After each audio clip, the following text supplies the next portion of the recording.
Now, throughout the last couple of days, we've been talking about Gabby's beloved Aston Villa and their all-time record goal scorer, Ollie Watkins.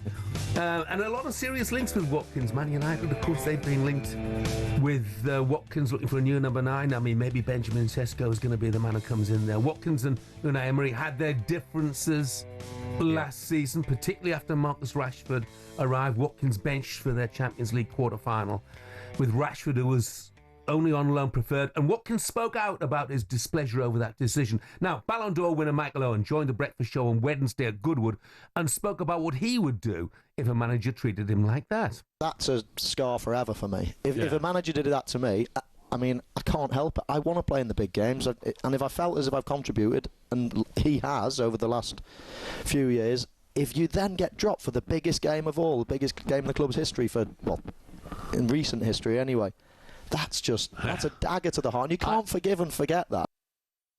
Well, it's an interesting view, isn't it, Michael Owen? Can't forgive and forget. Do you think that Ollie Watkins can forgive and forget? I think he can. I think what the manager needs to do is have a good, long chat with him. If that's in the training ground or out of the training ground, and just sit down with him and say, listen, you're my striker. Last season, the reasons why you never played in these games were what? Why was there? Did it suit Rashford more for the counter-attack against PSG in certain games? But we're talking like he didn't play any Champions League football. He did. So for me, let's not make a big deal about it. Ollie Watkins, Aston Villa won't even talk to anyone unless they're paying 60 million. How would you have felt if you were in the same situation and you suddenly found yourself left out of the biggest game of the season? Yeah, I wouldn't be happy, of course, but this is Emery. This is not any old manager. He knows what's best for the team. He knows what's best for each game. We notice it as Villa fans as well, Jeff. Some games you could predict the team, and you'd be like, oh, he's changed that a little bit. For me, Rodgers playing on the right-hand side doesn't work. He plays his best football, and he's unbelievable off the left or down the middle. And for the second half of this season, a lot of games on the right, Villa fans frustrated, but the manager's there to make the decisions, and Watkins will be frustrated. I've done an interview with him at the end of last season, but I think he knows how much the club love him, the fans love him, the players play to his strengths, so I'm sure he'll want to stay. I'm not absolutely certain about the financial situation at Villa at the moment.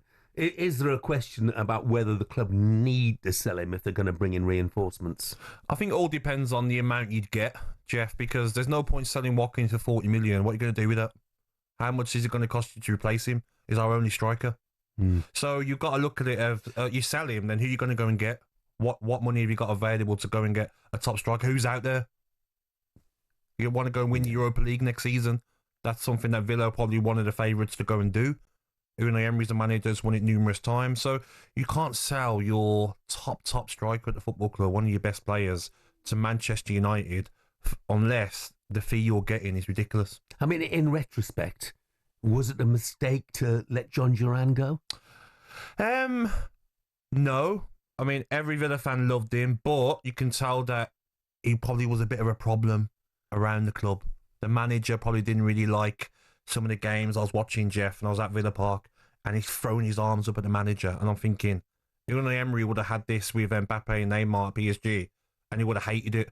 He's not having that of anyone at Aston Villa. No one's bigger than the manager at Aston Villa. So for reasons I've been wanting to start every game as well, and even when he started and come off after 70 for Watkins, he was fuming, Duran.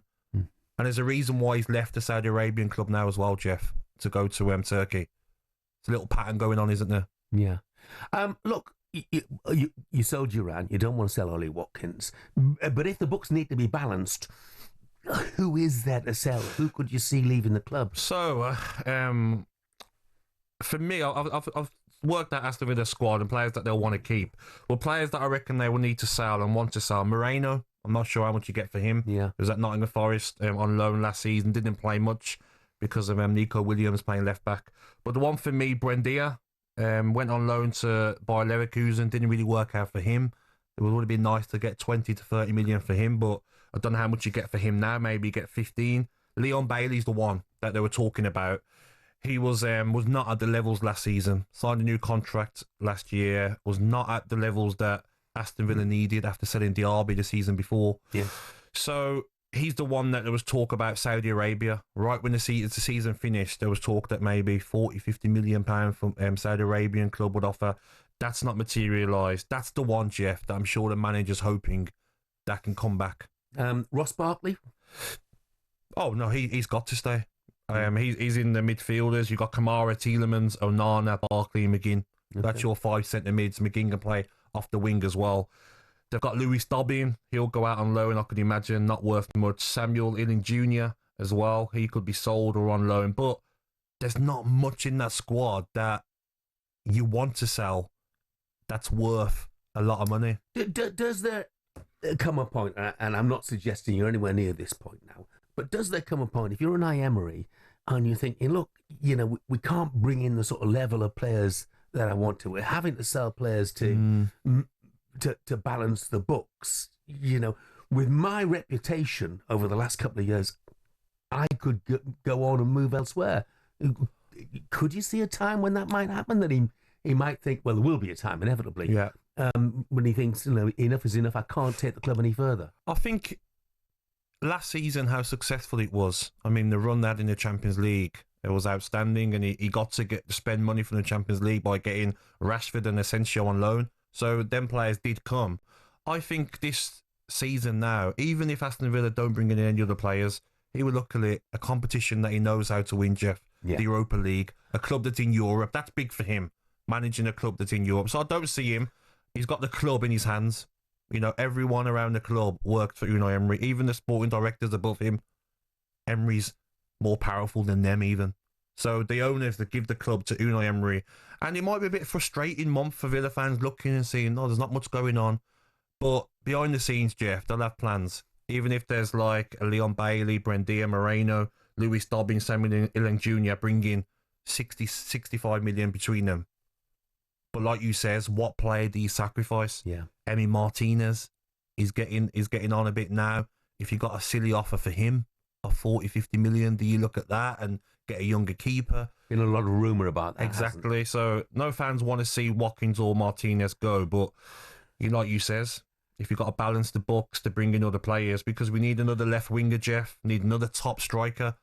You got Morgan Rodgers in there, you got Marlon, but losing Rashford and Asensio, you've got to replace them. Yeah. Simon's got a message for you. He says, tell Gabby, if Isak leaves the Toon, we'll take Watkins and Rodgers and offer them Champions League football. As Jamie O'Hara says, Jeff, it's too cold up there. No, it's not. Newcastle is. It snows every day. Newcastle is one of Europe's great cities. Trust me. talkSPORT Breakfast, waking you up Monday to Friday morning from 6 a.m. on AM, on DAB, via the talkSPORT app, and on your smart speaker. talkSPORT.